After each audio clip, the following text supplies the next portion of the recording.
Recording in progress. En nombre de Dios y de la patria se abre la sesión.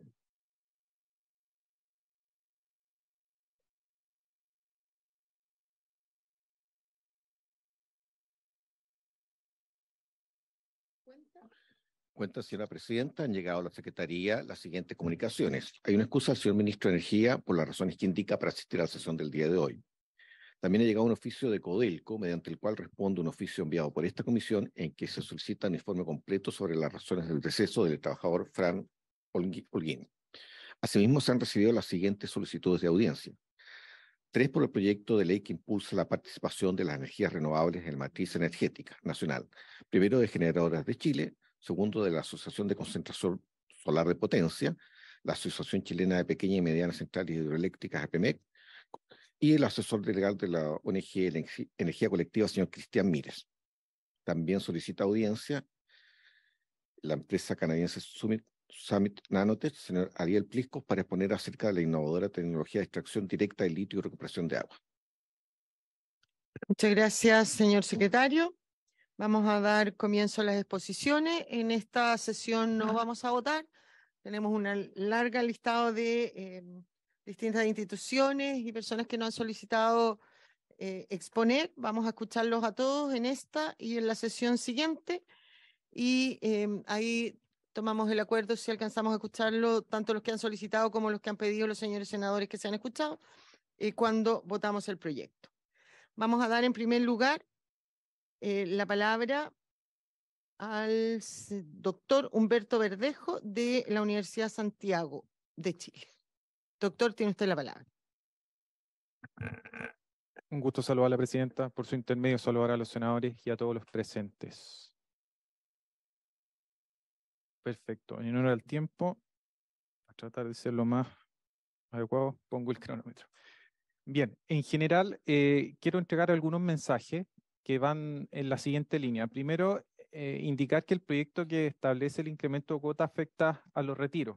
Entonces, para entender un poco cómo funciona el sistema eléctrico, hice este dibujo donde todas las tecnologías aportan a llenar una piscina, que en este caso el agua sería la energía, y por supuesto las empresas que tienen contratos con clientes regulados o empresas libres o regulados, hacen retiro del agua de la piscina, que en el fondo es la energía. Ahora, las cuotas van sobre los retiros, es decir, las empresas que hacen uso de energía de esta piscina para abastecer contratos deben cumplir cierta cuota. Al mismo tiempo, nosotros ya hemos visto esta curva que en el fondo lo que indica es el despacho por costo variable y por tecnología, donde indudablemente las energías renovables están en el bloque solar. Entonces, lo que apunta el proyecto de ley es como de otra manera definir bloques horarios, de tal manera de poder incrementar la penetración de energía renovable en la demanda, para satisfacer la demanda total del sistema. Entonces, solo para enfatizar, el aumento de cuota aplica sobre los retiros, es decir, la energía que sacan las empresas de la piscina para abastecer a sus clientes regulados, clientes libres. Y esto también rige con posterioridad a enero del 2023. Entonces, en ese sentido, hay elementos que hay que poner sobre la mesa que permitan garantizar la seguridad del sistema. Y eso, desde el punto de vista de la academia, creemos que hay que incorporarlo porque solo el hecho de incrementar las cuotas sin introducir elementos de seguridad en la operación se pudiese transformar en un ejercicio contable. En el fondo, las empresas tienen la obligación de cumplir con estas cuotas, ya sea produciendo la propia electricidad o directamente comprando estos certificados verdes. Entonces, en ese sentido, quiero tratar de ejemplificarlo de la manera más sencilla, cuáles son los elementos de seguridad que el sistema requiere y que desafortunadamente las empresas renovables o la tecnología renovable en el contexto actual no están entregando. Entonces, para tratar de ejemplificar cómo funciona un sistema eléctrico, pensemos que tenemos una bicicleta y todas las tecnologías pedalean. Entonces, el pedaleo tiene que ser una velocidad constante y que eso define el correcto funcionamiento del sistema eléctrico. Entonces, no todas las tecnologías tienen la posibilidad de pedalear de la misma forma y es ahí donde quiero introducir el concepto de seguridad. Entonces, por ejemplo, en las horas del día, indudablemente actualmente estamos utilizando mucha energía renovable, solar y eólica. y el caso de los combustibles fósiles no lo estamos utilizando, puesto que en un ejercicio bien académico estoy tratando de ilustrar este punto, que efectivamente la energía renovable puede operar bien y funcionar bien en las horas del día. Pero necesariamente alguien tiene que pedalear para que la bicicleta viaje a velocidad constante.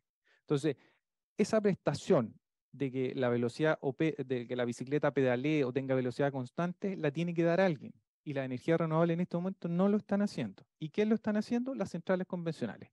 Entonces, en el día lo están haciendo las centrales hidráulicas. Que la central hidráulica, de una u otra manera, es una central o es una tecnología renovable que tiene sí las prestaciones de las centrales térmicas. Entonces, ahí el primer mensaje o el segundo mensaje que quería entregar, que sería conveniente evaluar que en las cuotas se incorpore a la tecnología hidráulica. ¿Para qué? Para garantizar la seguridad de operación del sistema. En el caso, por ejemplo, en el caso de la noche, que es el más complejo, acá la central solar no está operando, puesto que no tenemos almacenamiento. Entonces, ¿qué tenemos que hacer? Recurrir necesariamente a las centrales térmicas, que sí tienen las prestaciones de poder operar 24/7 y al mismo tiempo tener la posibilidad de pedalear. Entonces, en la medida que solamente aumentemos las cuotas, no estamos garantizando la seguridad del sistema, e insisto, esto se puede traducir derechamente en un ejercicio contable, pero pensando en la posibilidad de garantizar 24/7 la seguridad de operación del sistema, necesariamente no basta con incrementar la cuota, sino que también hay que incorporar las prestaciones, de tal manera que las centrales renovables sean compatibles uno a uno con las centrales convencionales. Y eso es un poco el mensaje que quería entregar en relación a la seguridad. Acá solamente para ilustrar que desafortunadamente las centrales solares sin almacenamiento no tienen posibilidad de entregar energía en las horas punta o en las horas de noche. Entonces es clave el almacenamiento de aquí en adelante en lo que viene la operación del sistema eléctrico. Por otro lado, conocido por todos y todas, que tenemos problemas de capacidad de transmisión, y eso ha implicado que hay un problema asociado a los retrasos en obras de transmisión. Entonces, muchos expertos han planteado que es necesario incrementar la transmisión en el corto plazo. Indudablemente hay que hacerlo, pero hay que hacerlo de manera eficiente, puesto que indudablemente construir una nueva carretera, una nueva línea de transmisión o una ampliación tiene un costo, y ese costo, la figura actual regulatoria, lo paga el usuario final. Entonces aquí, para poder hacer el ejemplo, recordemos siempre la situación que ocurre en la Ruta 68. Para Año Nuevo, Semana Santa, aparecen los tacos, 4 o 5 horas de viaje, y aparece, y aparece la posibilidad de construir una tercera pista. Pero indudablemente eso va a tener un costo, puesto que la ampliación tiene que estar pensada de manera eficiente para que el usuario final no sea golpeado en la tarifa. Después viene el almacenamiento.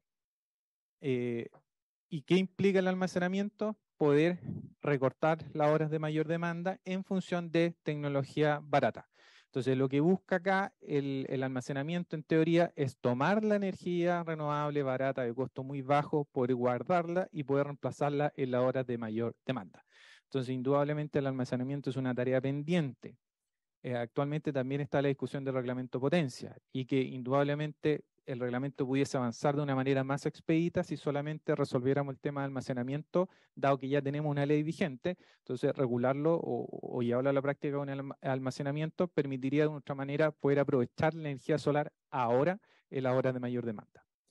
En términos muy sencillos, lo que hace el almacenamiento es la energía barata del día, guardarla para de una otra manera utilizarla en la noche y recortar la punta.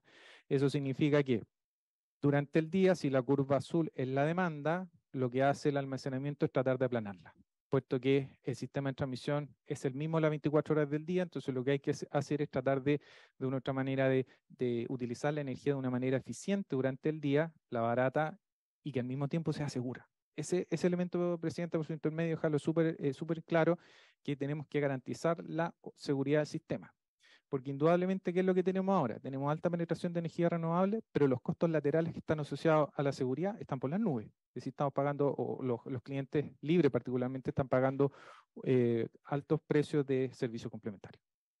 Y finalmente, el último mensaje para atenerme al tiempo es la generación distribuida.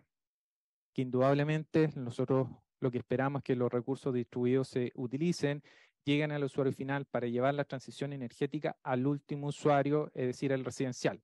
Pero para eso tenemos que tecnologizar la red. Desafortunadamente la red de distribución hasta el día de hoy es hacia un solo lado, es una caja negra, y que tenemos que incorporar tecnología.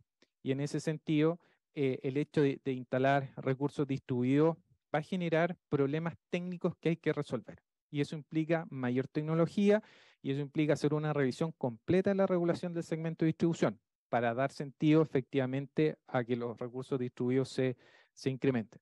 Entonces, para eso sí o sí hay que abrir la discusión de una vez por todas la reforma de distribución. Si no se avanza derechamente en revisar la regulación del segmento de distribución, la visión que quiero poner sobre la mesa, Presidenta, es que la generación distribuida no va a avanzar. Entonces, además de la generación distribuida, hay que responder a los cortes de suministro que tiene la gente en su casa cuando llueve un poquito, cuando hay viento, cuando se cae un poste. Entonces, hay que ver de qué manera poder mejorar la regulación, abrir el espacio de discusión y que sean elementos habilitantes desde el punto de vista regulatorio y de remuneración que sí permita avanzar hacia la generación distribuida. Comentarios finales, solamente recalcar, Presidenta, en función del tiempo, me quedan 40 segundos, garantizar la operación y la seguridad del sistema es crucial. Indudablemente todos queremos avanzar hacia la incorporación de energías renovables no convencionales, la transición energética hay que alcanzarla en el menor tiempo posible, pero si no nos preocupamos de incorporar elementos de seguridad en las próximas licitaciones de suministro y que las energías renovables, la tecnología en general, compita directamente con las centrales convencionales, indudablemente va a ser difícil avanzar en el corto plazo hacia la transición energética. Entonces, volver a plantear el hecho de seguridad de suministro, seguridad en la operación, que las próximas licitaciones incluyan almacenamiento, incluyan regulación de frecuencia, la norma técnica que rige al segmento, hay que actualizarla, que el señor secretario me está diciendo que ya me pasé el tiempo, y solamente para cerrar, que en esta etapa, mientras no avancemos derechamente con incorporación de tecnologías para la energía renovable, también incluir a la central hidráulica, que sí le dan seguridad al sistema en el caso de alta penetración renovable. Muchas gracias, Presidenta, y perdone por pasarme un par de segundos. No, muy clara y completa su exposición. Muchas gracias a usted, señor doctor Verdejo. Nuestro siguiente expositor es el gerente de gestión de energía, señor Luis Lefort, de Colbún.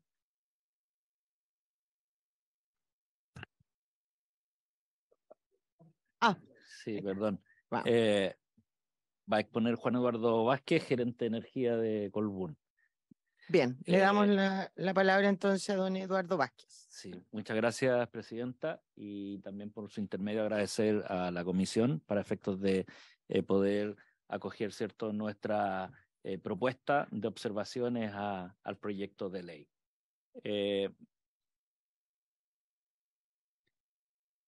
Lo primero, ¿cierto?, que quiero compartir con ustedes es una brevísima presentación de nuestra compañía, ¿cierto? Colbún es una empresa que lleva ya unos 37 años en el sector eléctrico chileno.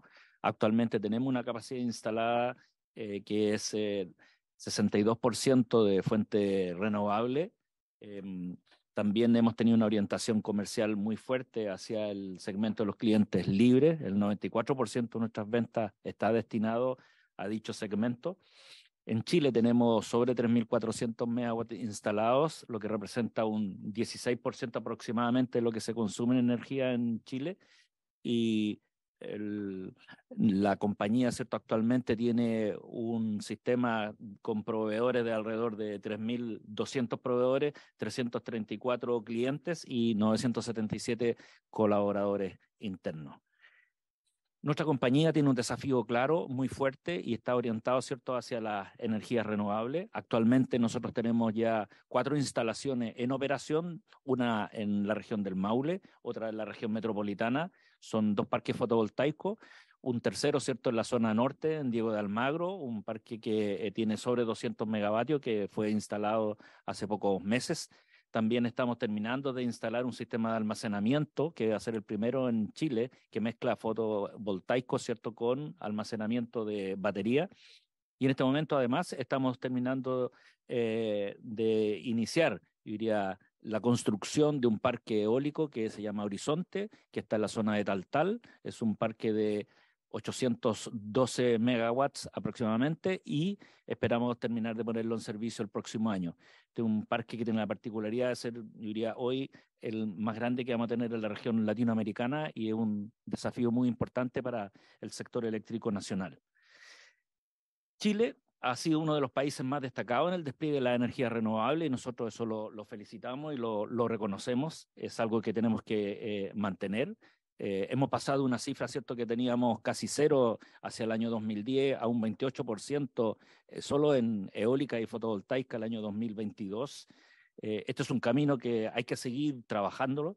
Requiere, evidentemente, muchos aspectos tales como inversión importante, también abordar temas técnicos que son bastante sofisticados, también temas de carácter social y regulatorios.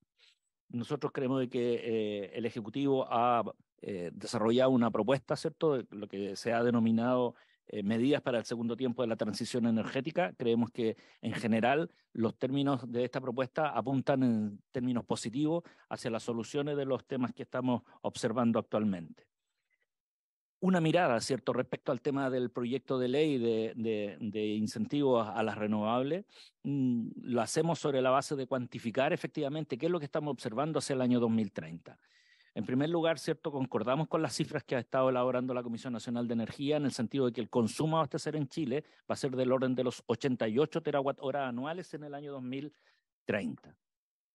De estos 88 terawatt-horas, y como lo explicó el doctor Verdejo, se requiere una base para efectos de dar cierto grado de estabilidad, cierto grado de seguridad de abastecimiento, y nosotros observando informes técnicos del coordinador y de otros entes también de carácter técnico, hemos llegado a la conclusión que se requiere una cuota aproximadamente de 20 terawatt-horas que van a ser sí o sí aportados por centrales termoeléctricas, repito, por razones de seguridad y estabilidad del sistema. ¿Qué significa eso? Que los 88 de consumo total, menos estos 20, dejan una cantidad de energía equivalente a 68 terawatt-horas. Esos 68 proporcionalmente representan un 77%, que debería acoger, debería abrazar a todas las tecnologías no térmicas. Por lo tanto, ese es un punto muy relevante, ¿cierto? Es qué proporción de energía queda disponible en todo el sistema para efectos de cubrirla con otras tecnologías, repito, distintas a las termoeléctricas. Otro elemento adicional, ¿cierto?, antes de plantear nuestra propuesta, que es conveniente observar, es que a nivel internacional todos los mercados incluyen al menos las siguientes tecnologías renovables. Se incluye la solar, la eólica, la hidroeléctrica, la geotérmica, bioenergía, mareomotriz y otras también renovables, ¿ya? La Unión Europea, por ejemplo, tiene la directiva de energía renovable en la que se destaca, ¿cierto?, y se explicita este tipo de tecnologías que aportan a las energías renovables. Destaco eso porque no tiene un segundo apellido, es solo energías renovables.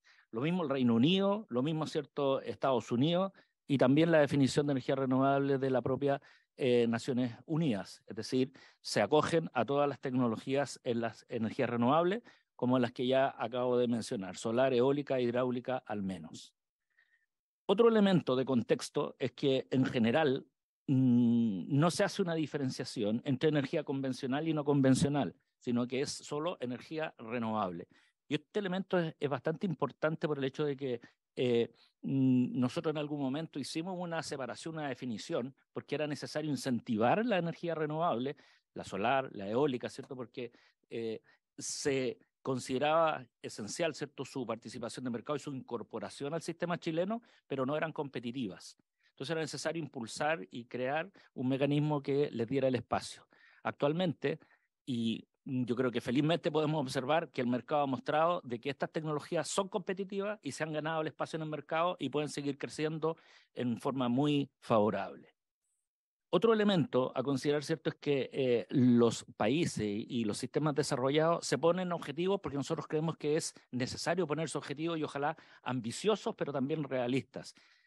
Aquí se observa cómo la Unión Europea desde el año 2010 ha ido increciendo su target, ¿cierto?, de energía renovable partiendo, ¿cierto?, en valores en torno al 14% y actualmente está con un target vigente de 45% de energía renovable y está tratando de subirlo hacia el 55%.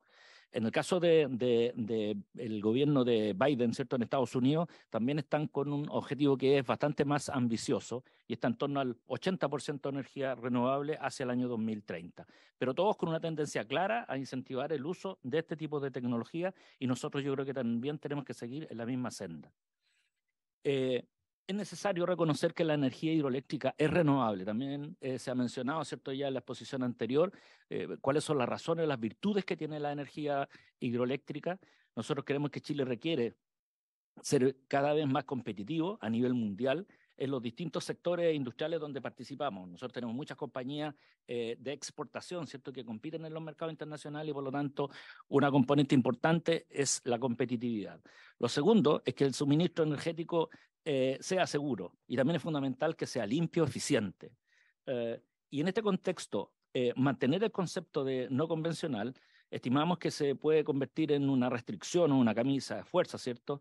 Y es un mecanismo que podría no potenciar el uso completo de los recursos naturales y por lo tanto podría implicar, ¿cierto?, una cierta desventaja. Actualmente, y esto es bien relevante, los contratos que se tienen suscritos con compañías de gran tamaño, como los clientes mineros, ya reconocen dentro de todas las opciones renovables y la obligación de cumplir con abastecimiento renovable a la tecnología hidroeléctrica. Por eso que nosotros creemos de que es importante que innovemos respecto al concepto de energía renovable. Y la propuesta concreta, y termino con esto, es la siguiente. Tiene 4 aspectos. Uno es la definición de energía renovable. Nosotros proponemos, ¿cierto?, de que se complemente el concepto y sea energía renovable a secas. Lo segundo es que se reconozca, ¿cierto?, en la definición de energías renovables cuáles son las tecnologías que participarían dentro de esta obligación, ¿ya? Y al menos estén explícitamente reconocidas las eólicas, las fotovoltaicas, la hidroeléctrica, geotermia, biomasa, entre otros. El tercer punto es aumentar, ¿cierto?, el objetivo del año 2030, considerando a todas las opciones renovables y revisar este objetivo hacia el primer semestre del año 2026. ¿Qué objetivo proponemos nosotros para el año 2030? Que el valor target de energías renovables para Chile sea de 80%.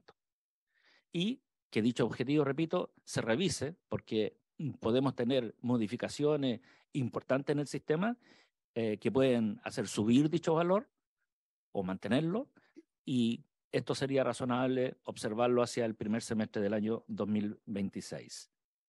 Y cuarto, ¿cierto? Respecto a el cumplimiento no de una meta anual, como el 80% que se propone, sino que las metas de los bloques horarios para incentivar el almacenamiento, yo creo que puede ser más conveniente desarrollar una legislación específica sobre almacenamiento para efectos de incentivar a dicha tecnología.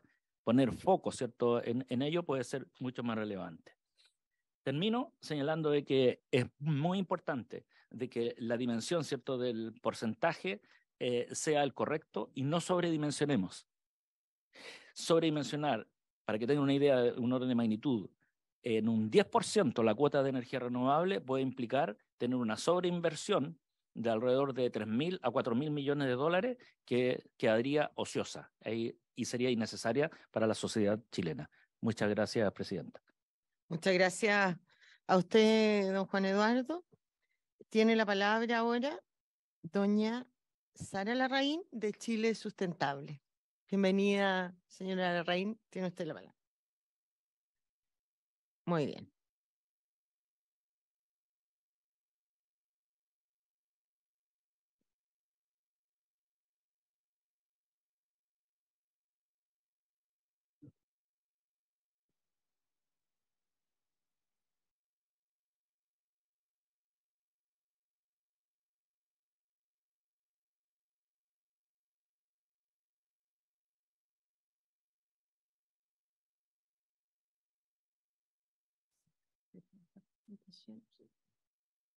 Me las mandaron.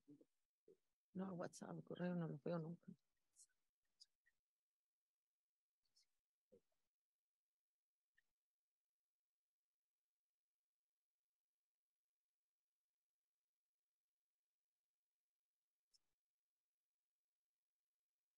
Señora Presidenta, muchas gracias por haber acogido la solicitud de poder presentar en la comisión. Creo que estamos en un momento tremendamente relevante en la transición energética del país. Me quería sumar un poco a las palabras de los presentadores anteriormente, donde han mostrado la importancia que ha adquirido Chile a nivel internacional como un ejemplo de una política muy decidida de optar por energías renovables no convencionales. Y particularmente porque Chile tiene prácticamente recursos ilimitados en términos de sol, de viento, pero también de geotermia, que yo creo que es como el pariente pobre que está atrasado en cuanto a una propuesta legal para utilizar este patrimonio. Yo creo que en temas sol, viento, estamos en este momento con algunos problemas, pero creo que de una u otra forma la regulación ha sido tremendamente responsable y de hecho el mercado ha ido más allá de la regulación. Entonces vamos a verlo después, pero creo que el marco en el cual estamos no es que queramos Chile o no queramos seguir con esto, sino que estamos en un contexto de cambio climático. Hay compromisos internacionales. Cuando nosotros miramos de dónde vienen las emisiones en Chile, el 78% viene del sector energía. Y dentro de eso, claramente el 32% viene del sector eléctrico. Son pocos actores. Son actores que en general tienen capacidad tecnológica y financiera de poder hacer un cambio. Están conectados también, muchos de ellos, la mayoría, son compañías internacionales que tienen también compromisos internacionales. Y por lo tanto, acá claramente debiéramos tener y continuar con el objetivo exitoso que ha habido hasta ahora de que vayamos a la meta de llegar a la carbono neutralidad, como señala la Ley de Cambio Climático. Y es una obligación. La Ley de Cambio Climático nos obliga a ser carbono neutrales y acá el sector energía en Chile va a ser el sector clave porque es el que más emite. Ahora, eso significa en términos del sector eléctrico una reducción de 34 millones de toneladas anuales de CO2. En el caso de las carboneras, aproximadamente es el 25%, eran de las 28 centrales a carbón, han cerrado 8, y al año 2025 vamos a tener unas 12, 13, digamos, en reconversión. Entonces, pero un primer elemento sin duda es que no es un capricho de que me gusta aquí, me gusta allá el mercado, sino que hoy día hay un mandato internacional, tenemos compromisos internacionales y al mismo tiempo tenemos problemas de contaminación local de estas carboneras o del diésel o de otros combustibles fósiles. Y peor aún, tenemos una tremenda dependencia que implica problemas de inseguridad, porque los precios que hoy día están los combustibles fósiles, que son todos importados, obviamente no dan ninguna seguridad. Está bien que tengamos seguridad en el sistema, pero también hay una seguridad geopolítica de ir avanzando en la autonomía de los recursos naturales. Y creo que ese es un primer elemento que quería señalar en los minutos que tengo. El segundo tema que estamos enfrentando es un problema estructural de inseguridad hídrica. Acá mi antecesor ha señalado que obviamente debiéramos poner a la hidro, etcétera, etcétera. La capacidad hidro prácticamente, la máxima, la generación alcanzó 28.034 gigawatts hora el año 2006. Y lo que ha ocurrido en los últimos 20 años es que simplemente hemos bajado a 16.000, prácticamente casi la mitad, 16.477 gigawatts el año 2021, y la verdad es que una tendencia a la baja. Los embalses no se están llenando.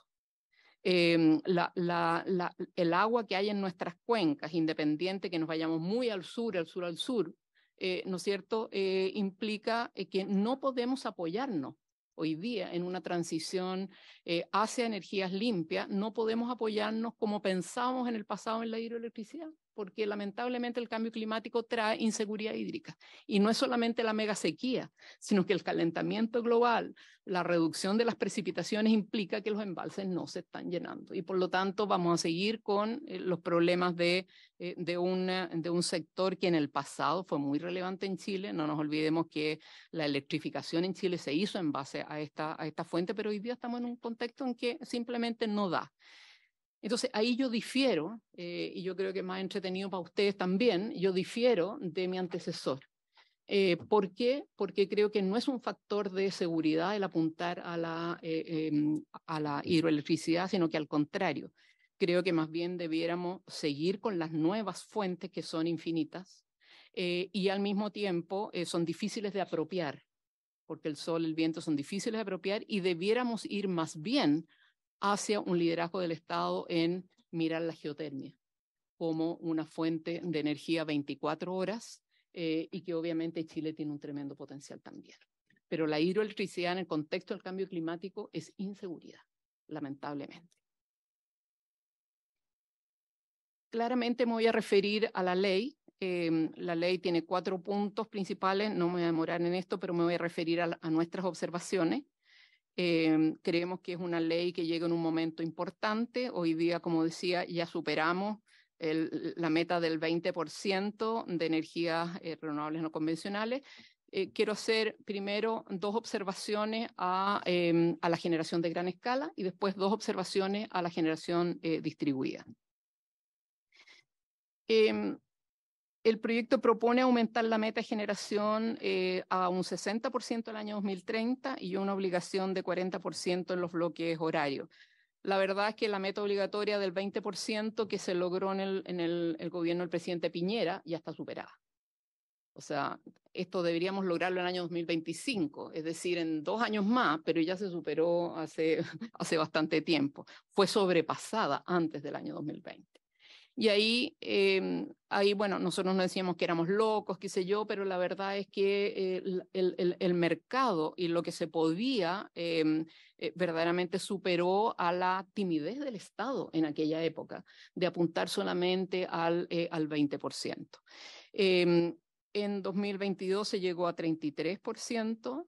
Todos los estudios muestran, la sesión pasada el ministro de Energía mostró la PELT, mostró el estudio que hizo Acera, mostró las proyecciones del coordinador y en todas la verdad es que muestran un piso entre 55 y 75 al año 2030 para renovables no convencionales. Entonces 60% creo que es una meta bastante robusta y bastante, digamos, con temas de seguridad incluida. Y en ese sentido quiero mostrarles que en diciembre del año pasado se alcanzamos 38% de generación eléctrica en base a renovables no convencionales en el sistema eléctrico nacional. Es decir, no estamos tan lejos del 60% tampoco en los años que quedan. Enver mostró cómo ha sido la curva de aumento de las renovables no convencionales entre el año 2017 y el año 2022.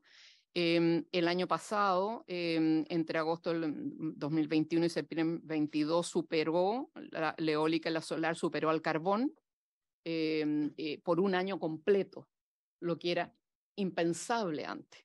O sea, por un año completo desde agosto del año 2021 a septiembre del año 2022, solar y eólica superaron la generación a carbón. Eso fue una sorpresa, nadie pensó y vamos verdaderamente en esa línea.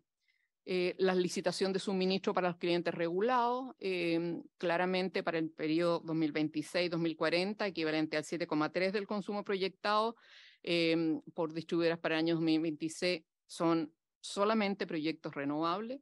La última licitación, por 3 bloques horarios, las ofertas fueron por 18.525 gigawatt-hora, 8 veces más de lo que se planteó la licitación, y la adjudicación fue 100% renovable. O sea, el futuro es para esta tecnología, sin duda. Y yo creo que mirar para el lado y tratar de ver nos va a perder más bien en el camino. el programa indicativo de obra, los últimos señalan solamente proyectos también en renovable. Entonces, creemos que como observación es razonable incrementar la meta al 60% y a 40% en el bloque horario. Se puede, después la ley siempre se puede modificar. Eso significaría un 22 más de la generación del año 2022, es decir, un aumento de 3,1 anual. Y como empiezan a entrar los contratos de las últimas licitaciones, creo que es perfectamente posible. Reconociendo que hay problemas. Es necesario solucionar urgentemente los vertimientos. El 2021 fueron 500 gigas, el año 2022 fueron 1.400. Hay problema de transmisión. Eso viene en la ley de transición energética, que finalmente se va a perfeccionar los temas de transmisión, porque la congestión lamentablemente no se enfrentó a tiempo. Falta el almacenamiento, pero hoy día tenemos una ley de almacenamiento y el ministro se ha comprometido al primer semestre a tener un reglamento con el objeto de que haya una certeza para los inversionistas en esta.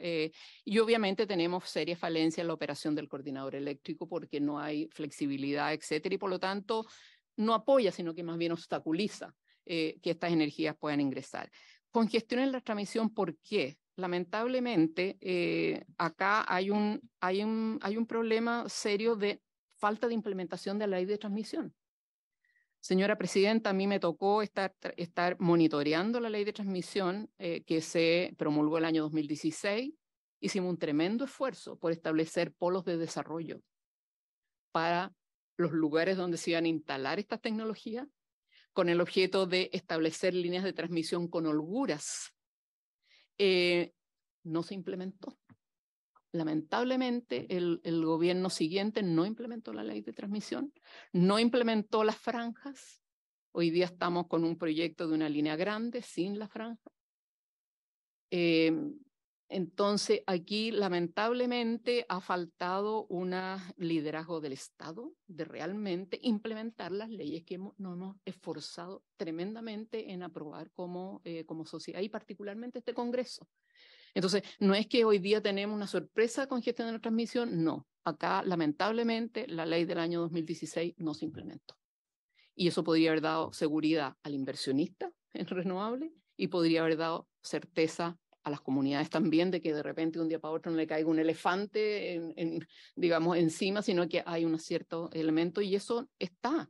Ahora, en la ley de transición que presentó el ministro hace 2 semanas, viene de nuevo el elemento de solucionar la transición, la transmisión, y viene el tema de los polos de desarrollo.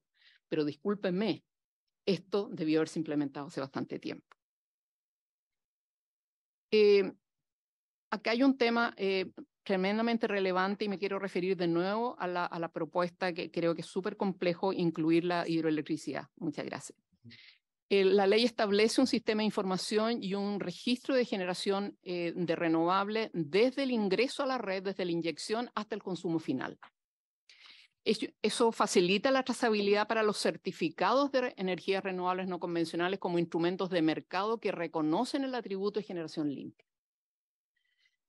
Entonces, acá tenemos 2 problemas.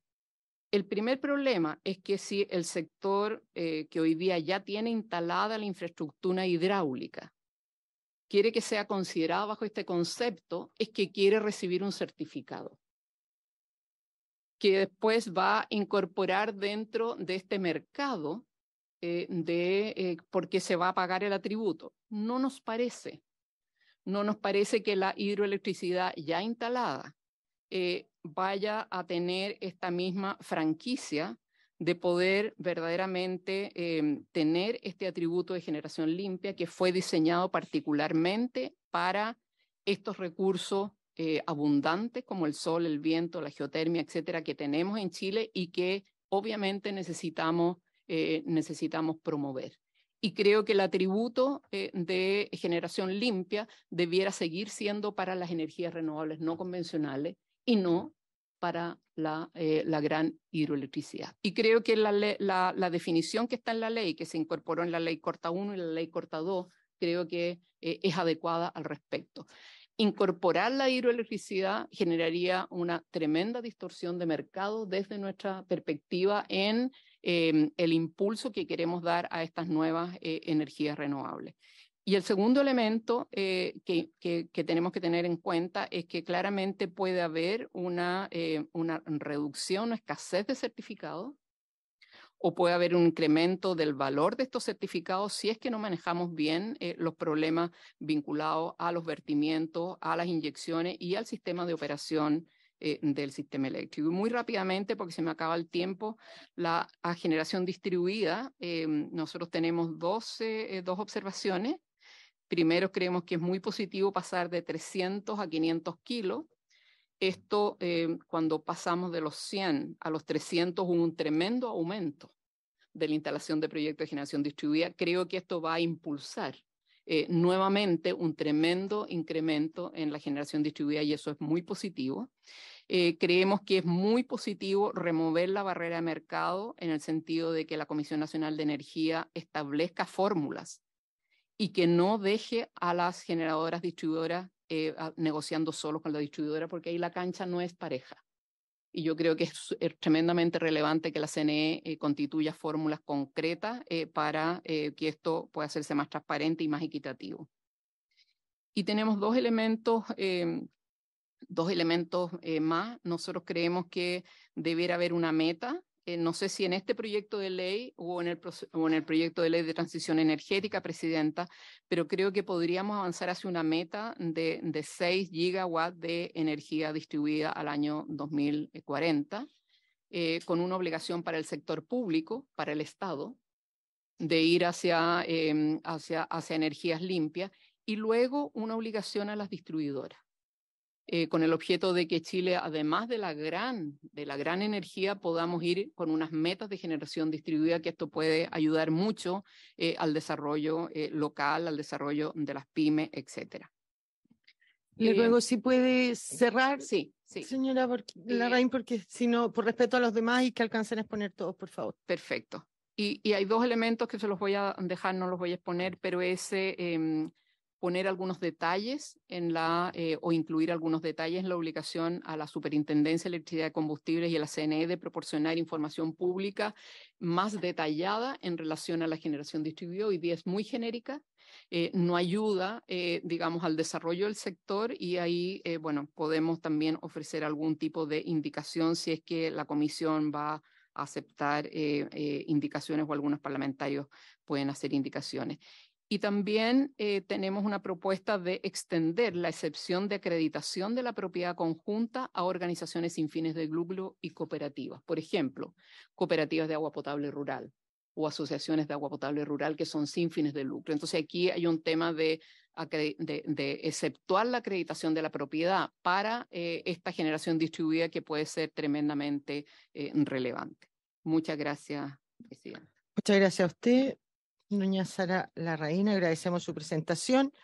Ya están en todos los correos de los señores senadores, miembros de la comisión, y en el WhatsApp las presentaciones. Damos paso ahora por Zoom del Centro de Energía y Desarrollo Sustentable de la Universidad Diego Portales a su director, don Andrés Díaz. Don Andrés Díaz, tiene usted la palabra. Bueno, muchas gracias. En nombre del CES, hoy va a presentar Cristóbal Sarmiento, así que le doy la palabra a Cristóbal. Muy bien, don Cristóbal, tiene usted la palabra. Muchas gracias. Buenos días, Presidenta, integrantes del comité. En este caso, un segundo que les comparto pantalla.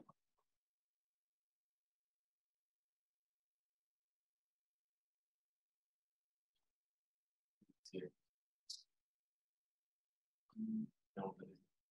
¿Cómo? ¿Están viendo la presentación? No se ve. Sí. Un segundo. Si quiere lo podemos ver desde acá. Ahí va, Sí. ahí va bien, ahí la vemos. Muchas gracias. Entonces, bueno, nosotros les vamos a presentar nuestros comentarios sobre el proyecto de ley de impulso a las energías renovables. Primero que todo, lo que nos interesa conversar, sin estar en contra de nuestros antecesores de Chile Sustentable, es un poco hacer un cambio de foco respecto a cómo se ha venido discutiendo el enfoque de la descarbonización en Chile. Si bien Chile ha tenido un aumento significativo del orden de un 290% en los últimos 30 años de sus emisiones, y en este caso nos estamos preocupando de bajar eso con las soluciones renovables con las que contamos. Si miran el gráfico que está a la derecha, nuestro impacto, nuestra contribución en términos de emisiones a nivel global no va más allá de un 0,25%. Bajo ningún caso estoy diciendo que esto no sea importante. Descarbonizar Chile tiene beneficios respecto a nuestra independencia energética, a utilizar nuestras propias fuentes, además de los beneficios a la salud que esto podría significar. El punto es por qué estamos descarbonizando. Y una de las cosas interesantes que a nosotros nos interesa llevar es qué problemas internos tenemos nosotros que se podrían resolver a partir de nuestro potencial renovable. Como se ha hecho en algunos reportajes, en declaraciones, en este caso de la exministra, y también en informes del Ministerio de Energía, existe hasta el momento una gran cantidad de población, del orden de un 0,4% de la población a nivel nacional que no tiene acceso a la energía. Y en eso nos podemos enfocar primero tomando la agenda de energía que se definió el año pasado. Con esto se atenderían por lo menos el eje número 1 y el eje número 6, principalmente de empoderar a las personas y poder hacerlos partícipes del uso de las energías renovables, no solamente hablando de sistemas de generación a gran escala. Para eso entonces nos interesa traer a colación el concepto de vulnerabilidad energética o pobreza energética, como también se ha visto en algunos casos. A partir de los informes que se han llevado a cabo por el Ministerio de Energía, por lo menos hay 24.556 viviendas sin suministro, 5.086 con suministro parcial, y eso más o menos significa unas 75.000 personas que no tienen acceso a la energía eléctrica. El punto importante entonces es ver qué podemos hacer con nuestros propios recursos, y el enfoque está a potenciar la parte de la propuesta que se enfoca en la generación distribuida. En este caso, existen tecnologías en este momento comercialmente maduras que permitirían, por ejemplo, almacenar energía para pequeños generadores o para asociaciones comunales, por ejemplo, o que tengan que ver con las municipalidades, donde se puedan instalar sistemas de almacenamiento un poco más grandes que los que podría tener una sola casa, y con eso redistribuir a partir de sistemas solares que pudiesen abastecer el consumo energético de generación distribuida. El gráfico que se ve aquí a la izquierda tiene bastante información, pero principalmente me interesa que veamos las barras que se logran ver, muestran ahí los dos puntos importantes en el caso de la cantidad de viviendas que no tienen acceso a la red eléctrica, ¿sí? Tenemos del orden de 3.000 en uno de los casos más complejos, que es en la región de Coquimbo, y por lo menos del orden de los 4.000, 4.500 en la región de los lagos. Y tenemos eso también distribuido en el resto del país. El punto importante que nos interesa presentarle es que, si bien Chile tiene un recurso solar y es conocido a nivel mundial, y eso ya es un concepto muy revisado respecto a cuál es nuestro potencial energético, nosotros tenemos los máximos en Antofagasta. En este caso ahí la línea amarilla alcanza a mostrar el potencial solar disponible, ¿sí? Eso es la cantidad de energía que podríamos cosechar en promedio por día con algún sistema fotovoltaico. Lo interesante de esto es que, por ejemplo, el mínimo que se encuentra en la región de Magallanes corresponde exactamente al mismo valor que se puede medir en Berlín, Alemania. O sea, el caso que tiene, o en este caso la región que tiene el peor recurso solar, sin considerar las regiones top, como Antofagasta, por ejemplo, tiene exactamente el mismo recurso o la disponibilidad energética para poder cosechar energía de generación distribuida en este caso, como el que sería en el caso alemán. ¿Por qué utilizamos Alemania en este caso? Ellos tienen del orden de 60 gigawatts de potencia instalada en sistemas fotovoltaicos. De hecho, son exportadores de tecnologías al respecto, son referentes en términos de las últimas innovaciones que se han hecho en sistemas fotovoltaicos. Y si hacemos la comparación con Chile, nosotros estamos del orden de un 6.9 gigawatts de potencia, o sea, estamos muy por debajo de la capacidad instalada que tiene en este momento un país que tiene la radiación de la región más baja, o entre comillas, con el recurso solar más desfavorable en términos renovables. Eso nos plantea una excelente oportunidad para enfocar este proyecto de manera de que se pueda incentivar la generación distribuida y poner foco específicamente en los lugares que se encuentran más lejos de la red. En este caso, estos resultados que se presentan acá, principalmente al conteo de viviendas que no tienen acceso al suministro, el criterio que se definió fue del orden de los 300, primero de los 100 metros lejos de algún acceso a la red eléctrica. Esas son las viviendas que se contabilizaron como sin acceso a la red eléctrica. Posteriormente, el mismo estudio arrojó que sobre el 90% de ese conjunto de viviendas estaba por sobre los 300 metros de distancia, o sea, están aún más lejos. ¿Qué es lo que nos interesa y que aparece como una oportunidad interesante?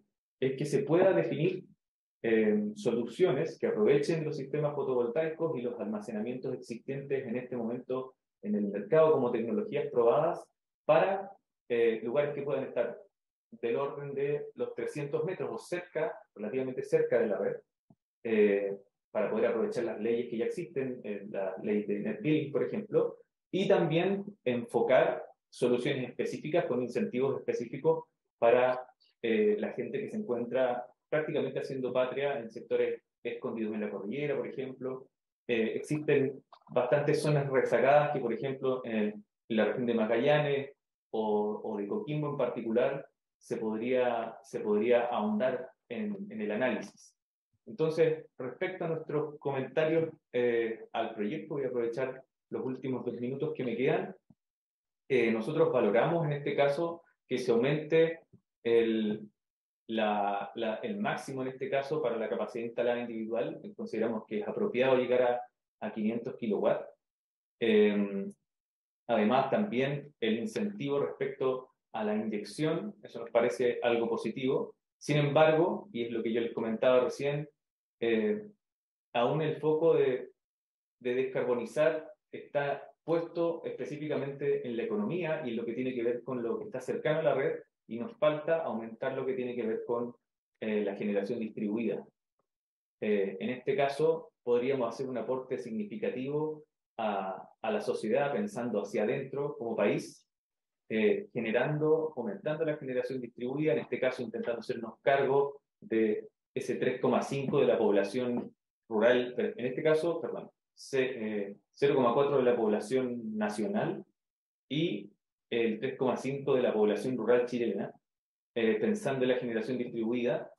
Lo otro sería crear nuevos y mejores incentivos, principalmente para poder hacer la distinción entre la gente que podría recibir algún proyecto o que podría estar cerca de la red, de manera de que se puedan generar soluciones híbridas entre las leyes existentes de inyección, además de incorporar almacenamiento y, aparte, definir estrategias específicas para quienes se encuentran totalmente aislados y donde también se aprovecharían de mejor manera los recursos, en este caso económicos, pensando de que para comunidades que viven muy lejos en la cordillera, pero que están utilizando el territorio, se podría aprovechar sistemas de almacenamiento totalmente autónomos.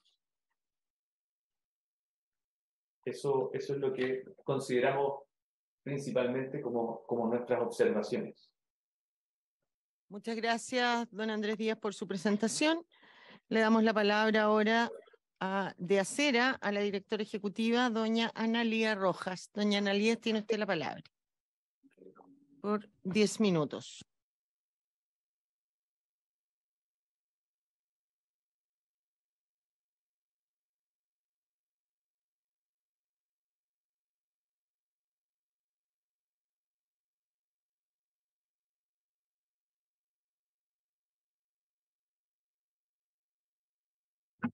Muchas gracias, señora presidenta, por su intermedio, saludar y agradecer a esta comisión por la invitación a la Asociación Chilena de Energías Renovables y Almacenamiento ACERA, gremio o asociación que agrupa más de 150 empresas, tecnólogos, ingenierías y cualquier persona natural o profesional que se declare partícipe y promotor de la transición energética en nuestro país, con un foco evidentemente en el sector eléctrico. Les comparto a los senadores presentes la presentación por escrito, quizás es más fácil seguirla de esa forma, para abordar en estos 10 minutos que vamos a tener la visión de ACERA respecto de este proyecto de ley y específicamente referirnos a lo que nos convoca. He escuchado atentamente las otras presentaciones y creo que en algunos casos hay aspectos que se señalan que si bien son muy valiosos, pertenecen a otros ámbitos de proyectos de ley, por cierto, el de distribución o la reforma de la distribución, una gran deuda que tenemos, pero pensamos que ahí hay materias que se deben abocar entonces a ese tipo de proyecto de ley y no a este. Este proyecto de ley, por supuesto que está en línea correcta con la política energética de largo plazo, con las metas de descarbonización del sector eléctrico que nosotros hemos además acordado como sociedad. Este retiro principalmente del carbón en la generación eléctrica hacia el año, hoy día estamos hablando del 2040, pero también hay voces y hay evaluaciones de que son posible hacerlo al 2030. Y luego también el retiro de los otros fósiles de la generación eléctrica, el gas y el diésel. Pero también efectivamente por la existencia de compromisos internacionales, tales como la suscripción a los NDC o las contribuciones individuales nacionales de cada país en el marco del Acuerdo de París.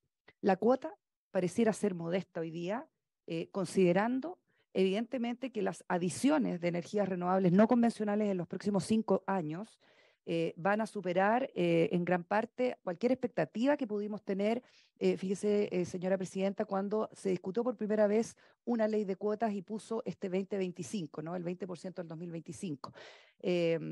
Hoy día tenemos cifras de 4 gigas, pensemos en un sistema eléctrico que tiene 34 gigas de capacidad instalada, hay 4 gigas que solamente en el año 2022 se añadieron de energías renovables no convencionales y este año, probablemente más del año 2024, se van a añadir 6 más.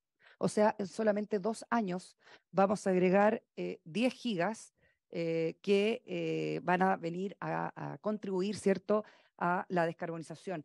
Pero qué importante poner el contexto también de las cifras en esta descarbonización que nosotros tenemos como propósito.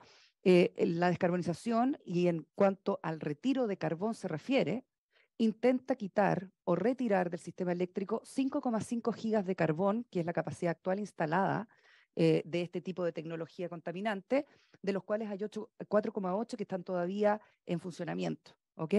Entonces, básicamente la pregunta es, ¿cuánto de energías renovables no convencionales necesitamos para reemplazar esos 5,5 o 4,8 que quedan de carbón? Bueno, en el año 2021, ACERA condujo un importante estudio que ha sido, yo creo, bastante difundido, replicado por distintas visiones y autoridades, que determinó que para el retiro de ese 5,5 gigas de carbón era necesario instalar 22,5 gigas o 22.500 megas de energías renovables no convencionales y almacenamiento. Eso solamente en 7 años si ponemos esta meta hacia el año 2030. Por lo tanto, indudablemente que ahí está el desafío. Nosotros tenemos 10 ya de esos 22,5 de alguna forma ya operando, ¿cierto? Los 6 que se agregaron y que están en construcción, pero faltan 12,5 gigas de energías renovables y almacenamiento más por construir, por desarrollar, por permitir, y solamente en 7 años si mantenemos la ambición del retiro adelantado del carbón. Eso significa condiciones habilitantes y incorporar esta gran cantidad de energía en la red y también en el territorio. Mensaje principal también de que aquí no solamente hay cuestiones técnicas, sino también económicas y también, por supuesto, las del territorio y las comunidades. Tenemos observaciones varias sobre el proyecto de ley. Yo creo que eso es a lo que nos convoca esta reunión hoy día. Fíjese que debe considerarse, y yo también coincido con la visión de Chile Sustentable, de que tenemos que referirnos a energías renovables no convencionales y no rebajar entonces la ambición de esta cuota, ampliando esta consideración a energías renovables sin apellido. ¿Por qué son importantes los apellidos? Bueno, los apellidos significan hoy día no hacernos trampa, principalmente en la forma de conseguir una descarbonización acelerada, que es la deseada, ¿cierto?, en la matriz eléctrica, y por lo tanto no siendo nuestra visión que sea apropiado sumar la energía hidroeléctrica de gran escala y embalse. De ocurrir esto, indudablemente que el guarismo del 60% tendría que ser aumentado, tal como lo señaló el representante de Colbún, pero también nos parece muy necesario mantener la participación de cuotas horarias y vamos a entender por qué. Pero indudablemente que si esto es así, tendremos que aumentar entonces la cuota significativamente. ¿Perdón? Ah, el bolso. No es mío. Hay un cable ahí, perdón. Ok, retomo entonces la idea. Indudablemente que el punto es que debería ser aumentada este porcentaje, ¿cierto? Si es que incluimos la hidroeléctrica de embalse y de gran escala. Pero aquí lo importante es lo siguiente: ¿cuáles son las inversiones que nosotros necesitamos añadir y cuáles son las señales de inversiones que van a venir en los próximos años respecto de esto que va a servir para descarbonizar la matriz? Bueno, no hay inversiones en energías renovables convencionales hidráulicas de gran escala o con embalse en los próximos años. Entonces, la señal que nosotros queremos dar, indudablemente la cuota es importante, no porque sea una cuota, sino porque le da la señal correcta a las inversiones que se requieren en la matriz. Además, tenemos... algo pasa. Ahí. Ah, perfecto. Bueno. Otro segundo mensaje para este importante proyecto es evitar la doble contabilización del registro de energías renovables no convencionales al registrar los retiros de la red por parte de sistemas de almacenamiento.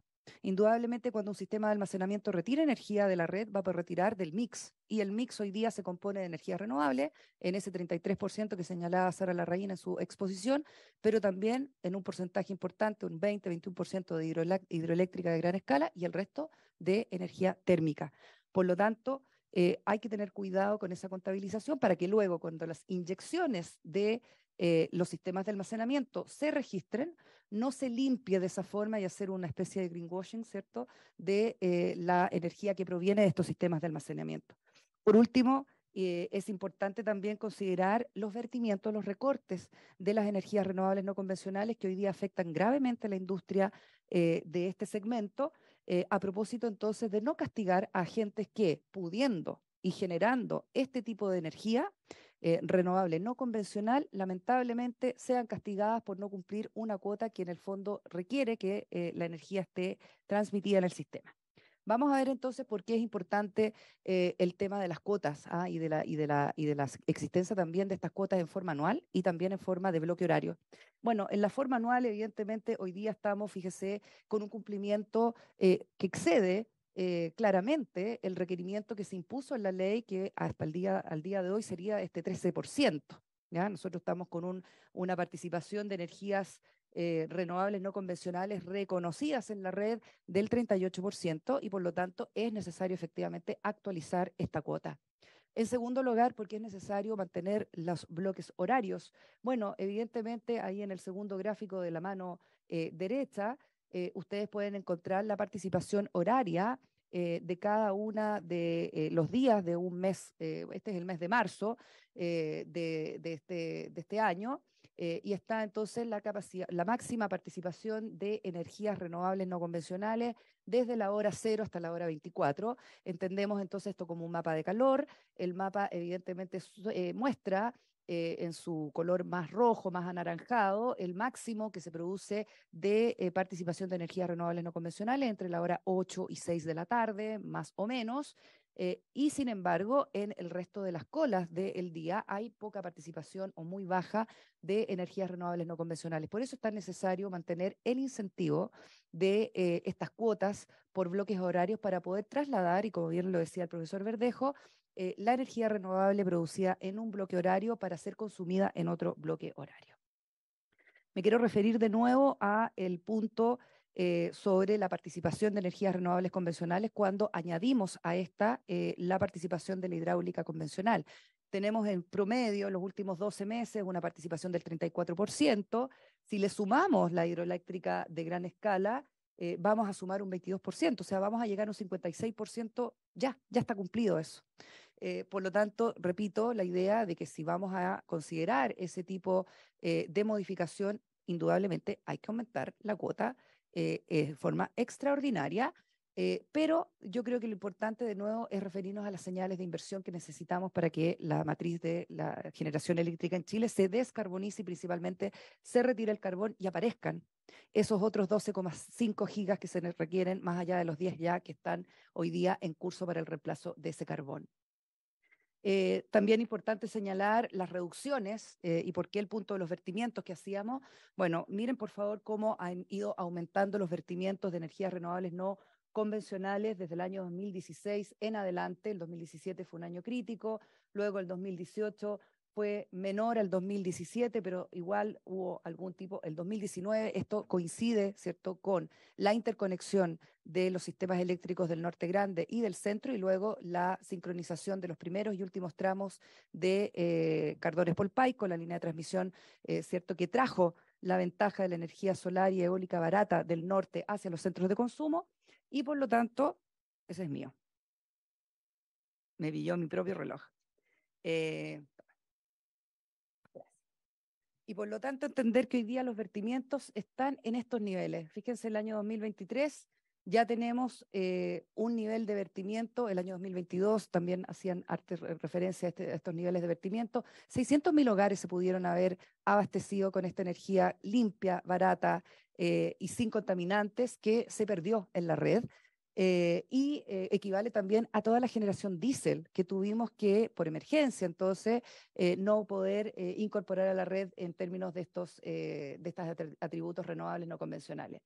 Me excedí en el tiempo, pero creo que los dos mensajes principales, las primeras dos láminas, son muy claras, y la necesidad entonces de mantener la existencia de cuotas por bloques horarios, la formalidad de mantener las energías renovables no convencionales como el concepto que debemos perseguir a propósito de la necesidad de incorporar estas inversiones y no otras a la red, y el desafío evidentemente de las renovables que están hoy día no convencionales en algún tipo de distrés, que evidentemente va a poner acento y atención en las políticas públicas de los próximos años para precisamente alivianar la situación que hoy día las afecta. Muchas gracias.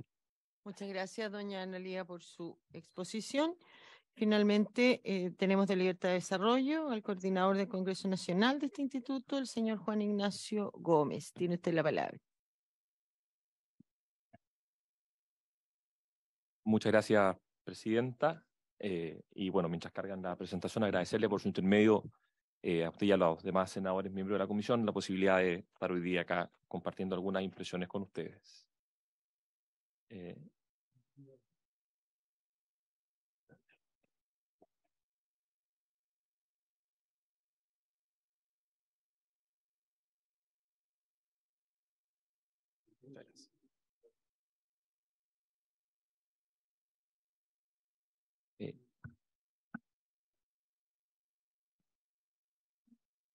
Bueno, presidenta, muchas gracias. Para contarle un poco que la presentación nuestra va a estar muy orientada a detalles particulares del proyecto. Yo creo que se ha dicho bastante de la situación del mercado, digamos, de las consideraciones más genéricas, y quisiéramos entonces entrar a algunos detalles prácticos, sobre todo de cara eventualmente a las potenciales indicaciones que puedan formular su señoría al proyecto.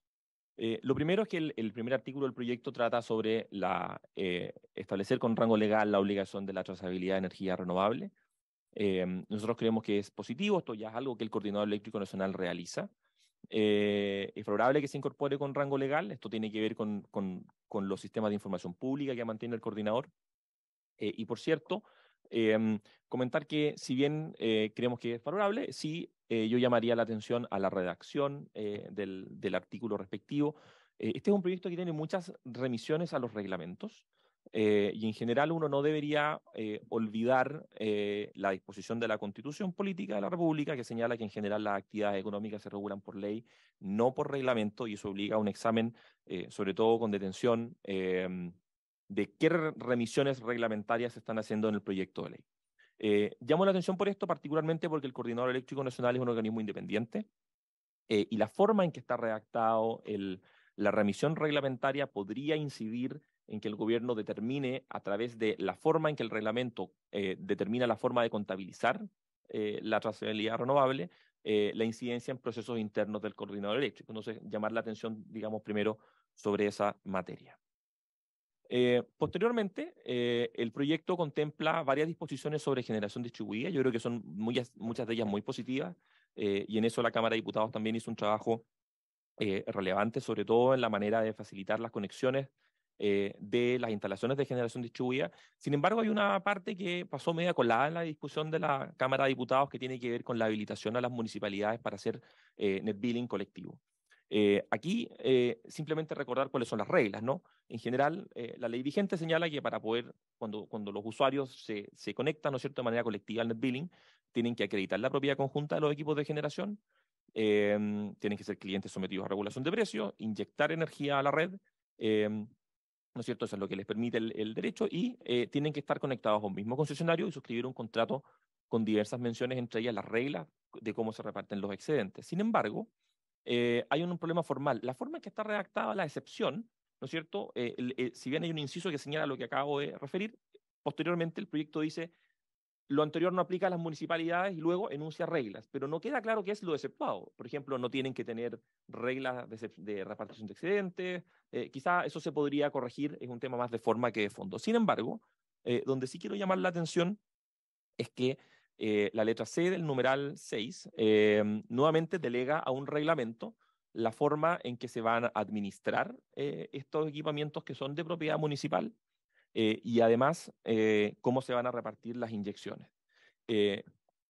Esto tiene un problema de constitucionalidad evidente, digamos, porque los municipios son organismos autónomos y mal podría un reglamento del presidente de la República disponer sobre bienes municipales. Ahora, esto es importante. Y esto es importante porque efectivamente la ley sí podría entregar criterios. La ley sí podría entregar criterios para determinar, por ejemplo, el contenido de las ordenanzas municipales.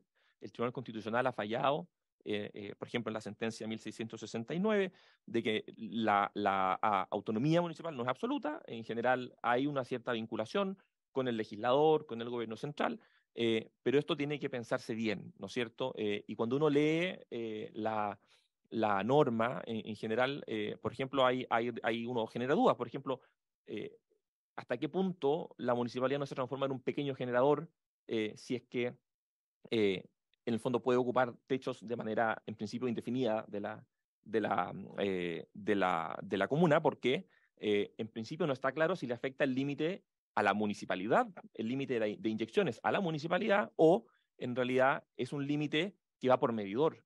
Entonces uno podría pensar, por ejemplo, que una municipalidad arme, sin constituir por ello una empresa municipal, una verdadera pequeña generadora. Entonces uno debería pensar, ¿esta norma está bien pensada? Porque puede ser una muy buena norma, pero claramente necesita mucha más regulación, sin perjuicio de lo cual uno necesariamente tiene que alertar y recordar casos que han sido muy polémicos. Esto va a implicar, por ejemplo, licitaciones municipales de montos altos, y podrían ocurrir situaciones como las de las luminarias. Por lo cual una regulación en esta materia es necesaria. Probablemente es una materia muy importante para poder alcanzar las metas de generación distribuida, pero ciertamente uno debería entrar al detalle jurídico y no simplemente, digámoslo de esta manera, hacer la pega sencillo y decir un reglamento lo ve, porque eventualmente no pensamos una regulación más robusta. Respecto de las cuotas, y acá quiero detenerme un poco, yo me quiero sumar a lo que han dicho los expositores anteriores. Las cuotas han sido una buena política pública, sirvieron para abrir un mercado cuando no había interés probablemente de los agentes en hacerlo, pero sí, Presidenta, yo creo que uno tiene que entender cuál es la lógica de los mecanismos que se están ocupando en función de los fines que buscamos. Y por eso un poco la pregunta que yo invitaría a hacernos es si son las cuotas los mecanismos hoy día adecuados para impulsar las energías renovables.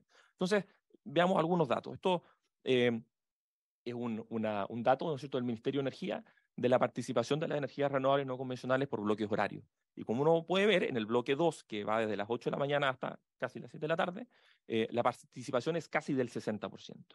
Entonces, voy a saltarme rápidamente una lámina, pero por acá nosotros calculamos el promedio de la demanda real horaria de un año desde el 24 de abril del 2022 hasta el lunes pasado. Y la verdad es que uno ve que la demanda máxima en ese horario llega a casi los 10.300 megawatt, perdón, pero, y aquí vuelvo hacia atrás, y más o menos de esos 10.000 y fracción, casi un 60% en algunos momentos de eso fueron renovables. Entonces uno debería pensar, ¿qué más impulso necesitamos? Quizá el bloque de día, probablemente, bueno, eso ya es una decisión de política pública, pero hay una cantidad significativa de energía renovable. Donde no la hay, son en las horas donde no tenemos luz. Y por tanto, uno debería pensar que es importante focalizar la política a donde la necesitamos. Desde esta manera, uno podría pensar que, por ejemplo, las cuotas de energías renovables anuales son un poco engañosas a esta altura, porque finalmente, y aprovecho un poco de tomar el debate, ¿no? En los minutos que me quedan, ¿cuál es el objetivo? El objetivo es energía limpia. Y por tanto, la idea de la Ley Corta 1 y la Ley Corta 2 de las energías renovables no convencionales como una forma de abrir mercado a tecnología que no existía, está perfecta. Pero en realidad uno debería pensar, hoy día esa es la forma, esas son las restricciones que necesitamos hoy. Acá tenemos, y quiero volver a la idea de la cantidad, esto también fuente del Ministerio de Energía, el reporte de los mercados de energía renovable no convencional, 11.992 megawatts en operación, en construcción tenemos 6.016 y con RCA aprobada 52.000. Entonces probablemente uno debería pensar cómo uno viabiliza a partir de los problemas que tenemos hoy en día en términos de la viabilidad financiera de muchos de estos proyectos, de los problemas que hay con los costos marginales. La persona Analía, que hacía uso ante la palabra, daba probablemente un punto muy importante. La cuota es una señal al mercado. Y la pregunta es, ¿qué señal estamos dando? ¿Necesitamos más energía renovable? ¿Más de lo que ya hay?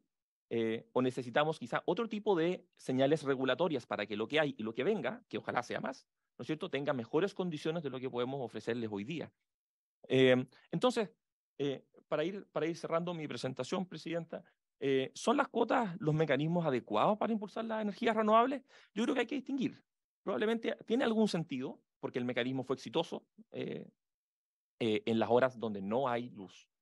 Pero en el bloque 2, donde sí tenemos luz, en realidad pareciera que hay una intención de ser más exigente, como hemos visto en muchas leyes, pero la verdad, si la ley tiene un efecto no solamente como una señal regulatoria, sino que además es todo aparejado de licitaciones, eventuales sanciones, etcétera, la pregunta es qué sentido tiene simplemente expresar una intención de ambición de política pública a través de mecanismos que implican acción del Estado, gasto fiscal y eventualmente multas a los particulares. Por tanto, dada la capacidad, ¿no es cierto?, instalada que hay presente y futura, evidentemente es importante dar señales a favor del almacenamiento, porque sobre todo dado en los grandes volúmenes de energía solar, para que esos proyectos puedan tener un desarrollo interesante, es necesario que tengan almacenamiento para poder ser económicamente viables. Y también en regulaciones que efectivamente, como la señal de localización que se perdió con la ley de transmisión, que es importante, ¿no es cierto?, para poder dar una racionalidad económica y no perder las señales más importantes que son seguridad y precio. Con eso, Presidente, solo un detalle, solo llamar la atención de la disposición cuarta transitoria, desde nuestra perspectiva, una disposición imposible de cumplir, porque le solicita a los titulares de los proyectos y a los que señalan ahí que pareciera como que destinaran una cantidad de energía a pacientes electrodependientes y la verdad es que no es posible destinar energía, es un problema físico, digamos, que quisiera simplemente poner en atención a la comisión de ello. Muchas gracias, Presidenta. Muchas gracias, don Juan Ignacio. Agradecemos también a todos los expositores. Ofrezco la palabra en estos breves minutos que nos quedan a los señores senadores si tienen alguna consulta que hacer o volverles a señalar que están todas las presentaciones en sus correos.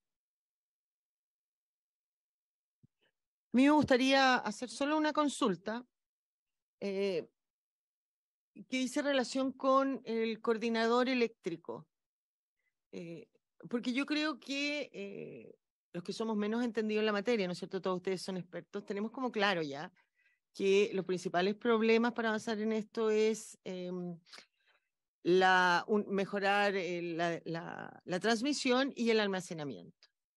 ¿Cuál puntualmente o cómo hoy día afecta o no?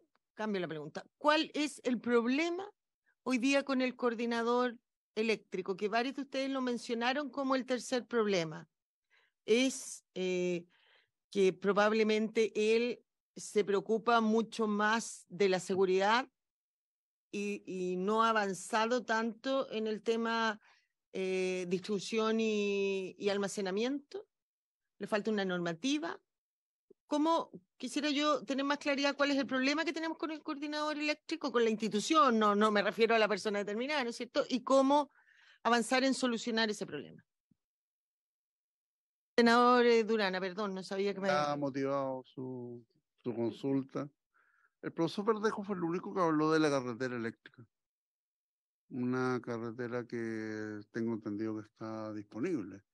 Y me da la impresión que el conflicto con el coordinador eléctrico es que no se pone a disposición para que las energías renovables finalmente puedan, a través de esta carretera eléctrica disponible, poder llegar con energía al país. Entonces, también me gustaría, al alero de la consulta que hace la presidenta,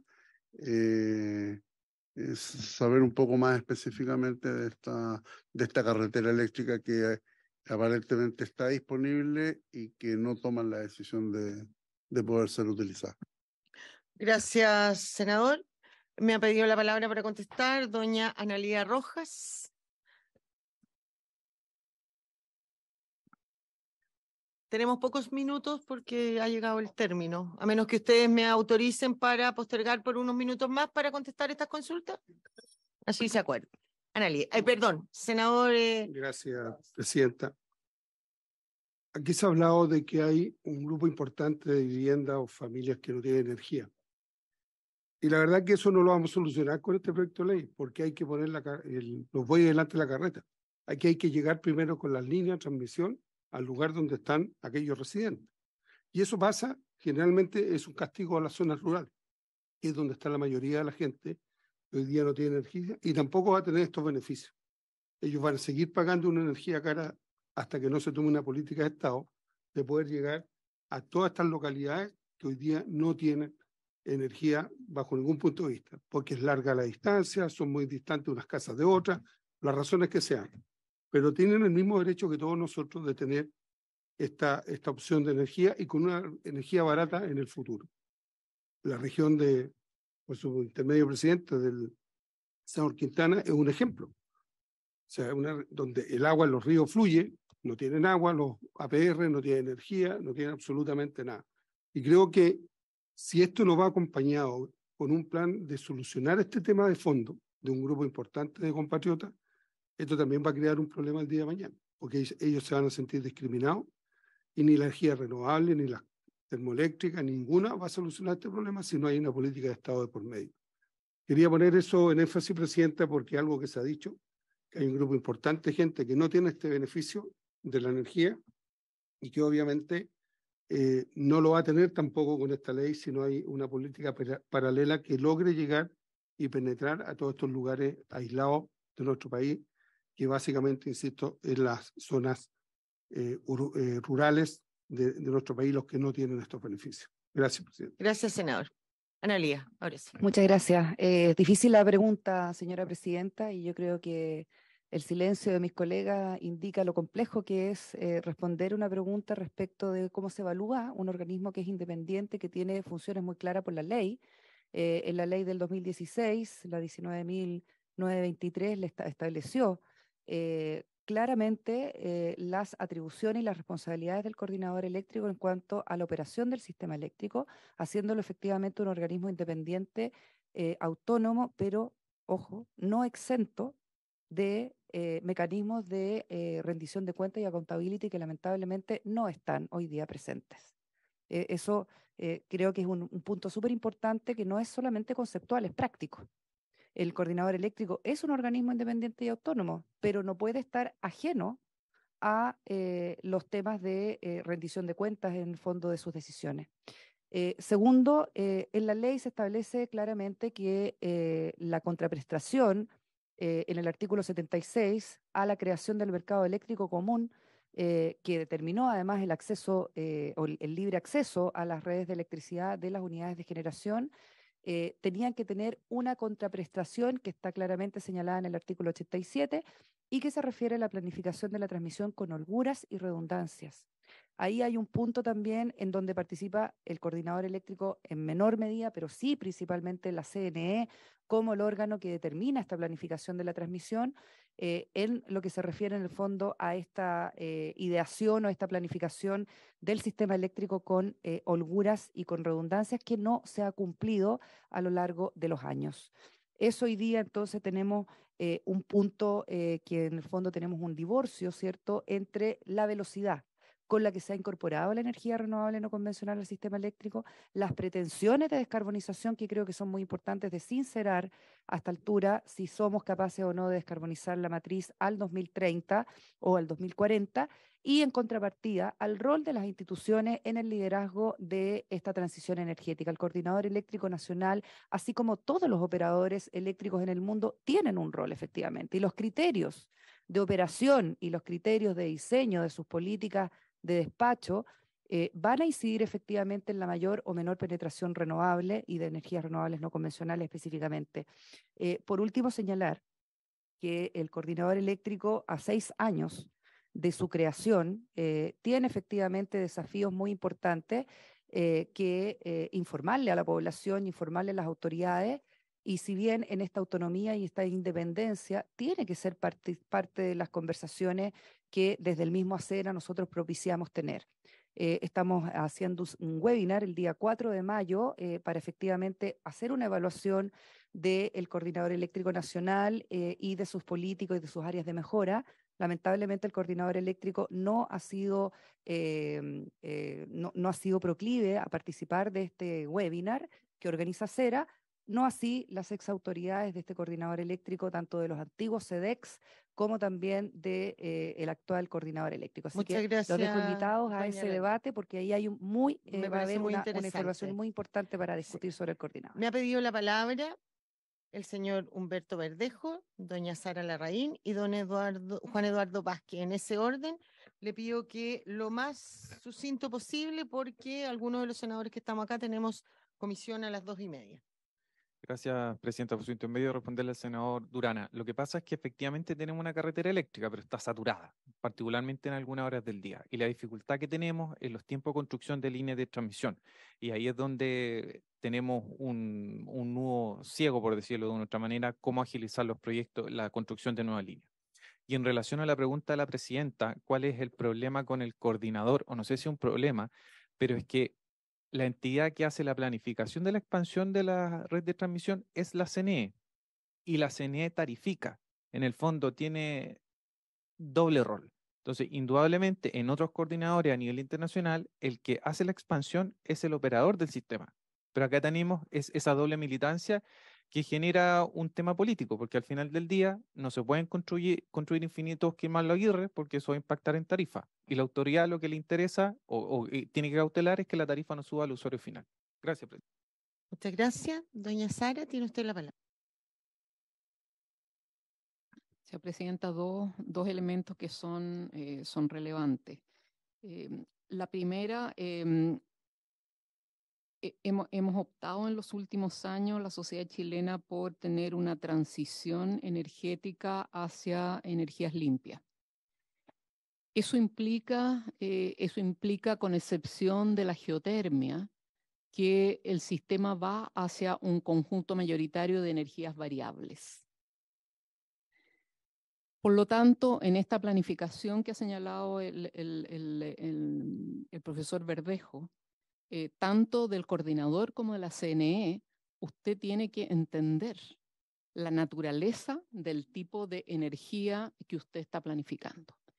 Y eso tiene que generar criterios de operación de una cierta forma.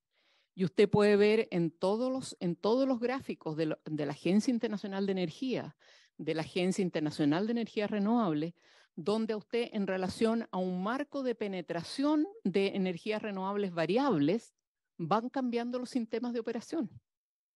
Y eso no ha ocurrido en Chile. Es decir, lamentablemente, el coordinador sigue operando el sistema como si estuviéramos simplemente con un 80 o 90% de energía a firme las 24 horas. Por lo tanto, hay un desacople de las condiciones de que el operador tiene que adaptarse a una planificación energética en base a energías variables crecientes, que hoy día es un 30% y que va a seguir creciendo. Y por lo tanto, todo lo que tiene que ver con lo que decía también la ley de transmisión, que le da una orden, y el reglamento es muy claro, de que el coordinador está obligado a flexibilizar la operación, a generar automatismo, a que los sistemas de control manejen la inercia de una forma distinta de la inercia de una central carbonera. Entonces, tenemos un problema de planificación, yo coincido con el profesor Verdejo, pero tenemos un problema de clarificar, y creo que tiene que ser la CNE con el ministerio y el coordinador. La independencia del coordinador no es una autonomía del coordinador más allá de la planificación del país sobre el desarrollo energético. Entonces, yo creo que ahí hay un tema donde probablemente en la próxima ley de transición energética, esta comisión podría verdaderamente generar insumos para poder realmente ajustar esta planificación hacia esta matriz descarbonizada con los elementos de criterios para manejar un sistema variable principalmente y para al mismo tiempo obligar y poner, me recuerdo en este minuto, el 117J del reglamento de la ley de transmisión, donde obliga al coordinador de flexibilidad, que no está ocurriendo. Muchas gracias. Finalmente, don Juan Eduardo Vázquez. Muchas gracias, presidenta. Quiero ser muy preciso en dos aspectos. Uno, está relacionado con la consulta sobre el coordinador. Yo creo que efectivamente tenemos un desafío muy importante y hay que reconocerlo de forma objetiva, y es que la evolución tecnológica y también la evolución de la matriz y su composición, matriz energética del sistema eléctrico chileno, va imponiendo desafíos que cada vez van exigiendo condiciones distintas para efectos de abordar los temas de abastecimiento, de seguridad y de análisis de estabilidad del sistema eléctrico. Hoy tenemos un desafío muy grande, al igual como lo tuvimos en el año 1982, cuando iniciamos, ¿cierto?, todo el mercado eléctrico chileno y el proceso de liberalización. Ahora tenemos un desafío más bien tecnológico. Yo creo que con la componente renovable alta que nos estamos exigiendo, ese desafío va a ser mayúsculo y tenemos que tener una colaboración bastante fuerte entre, yo diría, el Ejecutivo, el Legislativo y también la entidad propia, ¿cierto?, como es el propio coordinador y los reguladores. Esto es un trabajo que hay que conversarlo, dialogarlo y abordarlo de una manera distinta como se ha venido haciendo hasta ahora, que ha sido casi, yo diría, por una labor de carácter individual. Yo creo que tenemos que tener un diálogo en esto bastante fuerte. Segundo punto y termino. Los desafíos que estamos observando también tienen que ver con la infraestructura, y aquí va la respuesta al tema de la infraestructura que tenemos disponible hoy en Chile. Nos lleva, ¿cierto?, a que tenemos que preguntarnos qué necesitamos como solución efectivamente en la situación actual y también a los próximos años. ¿Por qué lo planteo? Porque Chile tiene, y esto es bastante objetivo, una capacidad de tecnologías instaladas y disponibles en el norte de Chile, y pongo muy pocas cifras, pero del orden de 10.000 megavatios instalados en el norte, entre eólica y fotovoltaica. ¿Cuánto se consume en el norte de los 10.000? Un tercio. Entonces hay 2/3 de los megawatts, o sea, sobre 6.000, que quedan o podrían quedar ociosos. Eso ocurre en 1/3 del día, que es cuando tenemos sol. En las madrugadas y en las noches está la infraestructura disponible. Uno podría mirar esto desde afuera y vería que en el día sobró mucha capacidad y que en la noche está disponible la infraestructura para transportar, pero no se hace. ¿Por qué? Porque nos falta, y eso es lo que yo digo, que orientar bien las inversiones y las señales. La inversión que le falta a Chile es fundamentalmente de almacenamiento, y eso es lo que toca ahora y en los próximos años. Si tenemos esa capacidad de almacenamiento y lo antes posible, podemos solucionar el problema de reducir los costos en los bloques laterales, madrugada, noche, bajar el uso de los combustibles, mejorar los precios, reducir el riesgo. ¿Por qué hoy no están incentivándose soluciones de almacenamiento, porque el valor de mercado de ese tipo de tecnología todavía está levemente por arriba de la conveniencia económica. Lo que hay que buscar es una señal que logre incentivar, ¿cierto?, y acelerar eso, porque en la medida que lo postergamos, vamos a llegar cada vez más tarde. Y hay una competencia internacional muy fuerte por este tipo de tecnología. Eso es todo. Muchas gracias, Presidenta. Muchas gracias a todos nuestros invitados, también a don Andrés Díaz, que nos acompañó por Zoom. Habiendo cumplido el objeto de esta sesión, esta se levanta. Recording stopped.